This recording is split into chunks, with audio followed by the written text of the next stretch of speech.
ಕಚೇರಿಗೆ ಬಂದ ವಿಕಾಸ್ ತನ್ನ ಮ್ಯಾನೇಜರ್ ವಿನಯ್ನನ್ನು ಕರೆದು, ವಿನಯ್, ಸಂದರ್ಶನಕ್ಕೆ ಬಂದವರನ್ನು ಒಳಗೆ ಕಳಿಸು ಎಂದು ಹೇಳಿದ.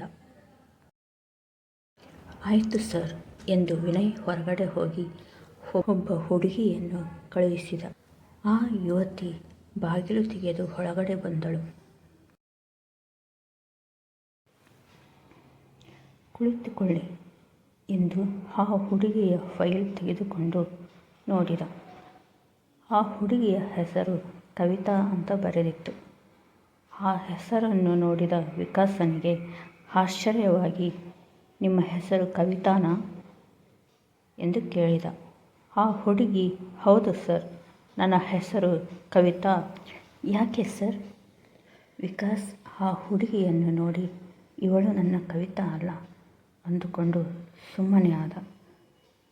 ಅವಳ ಫೈಲ್ ನೋಡಿ ಅವಳನ್ನು ಸಂದರ್ಶನ ಮಾಡದೆ, ಅವಳಿಗೆ ನೀನು ನಾಳೆಯಿಂದ ಕೆಲಸಕ್ಕೆ ಬಾ ಎಂದು ಹೇಳಿ ಕಳುಹಿಸಿದನು.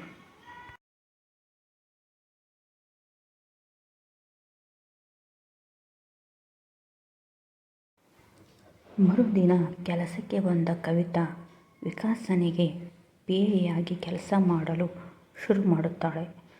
ಒಂದು ದಿನ ಆಕಸ್ಮಿಕವಾಗಿ ಒಂದು ಕವಿತೆಯ ಸಾಲುಗಳನ್ನು ಬರೆದಿದ್ದ ವಿಕಾಸನ ಎದುರಿನ ಗೋಡೆಗೆ ತೂಗು ಹಾಕಿದ್ದ ಫೋಟೋ ಫ್ರೇಮನ್ನು ನೋಡಿ ಅವಳಿಗೆ ಸಿಡಿಲು ಬಡಿದಂತಾಯಿತು.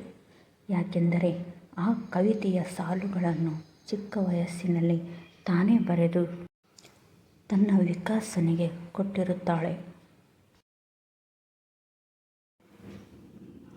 ಆಗ ಅವಳಿಗೆ, ಇವನೇ ನನ್ನ ವಿಕಾಸ್, ಚಿಕ್ಕ ವಯಸ್ಸಿನಲ್ಲಿ ಜೊತೆಯಲ್ಲೇ ಆಟವಾಡಿ ಬೆಳೆದಿದ್ದ ವಿಕಾಸ್ ಇವನೇ ಎಂದು ಅವನಿಗೆ ನಾನೇ ಕವಿತಾ ಅಂತ ಹೇಳಬೇಕು ಎಂದು ಯೋಚಿಸುತ್ತಿರುವಾಗ ತನಗೆ ಮೆದುಳು ಕ್ಯಾನ್ಸರ್ ಇರುವುದು, ಇನ್ನು ಕೆಲವು ತಿಂಗಳಲ್ಲಿ ಸಾಯುತ್ತೇನೆ ಎಂದು ಅರಿವಾದಾಗ ಸುಮ್ಮನಾದಳು.